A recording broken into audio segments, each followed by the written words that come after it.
I'm not a psychologist, but as you say, I'm someone who's living with OCD. And I'm so glad lots of the things we talk about sort of dovetails into each other, because it's not solving OCD or solving depression. It's living with it and managing it. That's my experience, at least. So I'm not going to claim to be a psychologist. I've been in many a psychologist's chair. So I've learned quite a bit. The problem that I've found, and that what I've learned with that trap, with that loop, with that cycle, is that if we have something that bothers us, if we feel anxious, if you have OCD, then you might be doing something mentally or physically. It's an irrational correlation where you think that something that you do will solve that anxiety. That's why we see almost cliched, but also true manifestations, and think of things like checking car doors, checking light switches, those kind of typical things we associate with OCD, is because we want to check something to solve a thought or a feeling of unfixedness, a feeling of doom or anxiety. Then we do the compulsion, which is the C part, obviously, of the compulsion, which is the thing you do to try and fix the unsavory or unwanted thought. Then you get a relief, a brief sense of relief. But then the moment you get another, if you solve it, it's almost like you feed it, because then it's like you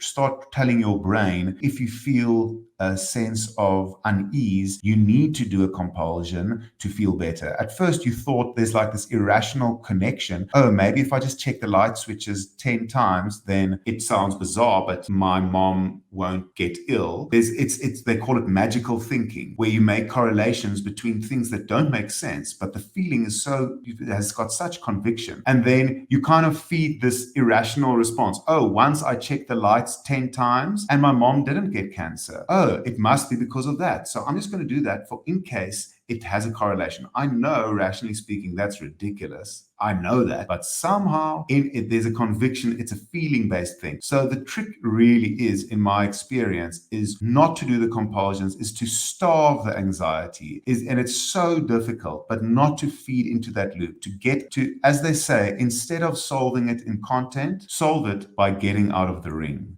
Hi, I'm Steve Rodgers. I hope you're enjoying the show. If you'd like to hear more from thought leaders, executives, CEOs, entrepreneurs, click on the link below and subscribe. We'd love to have you join us.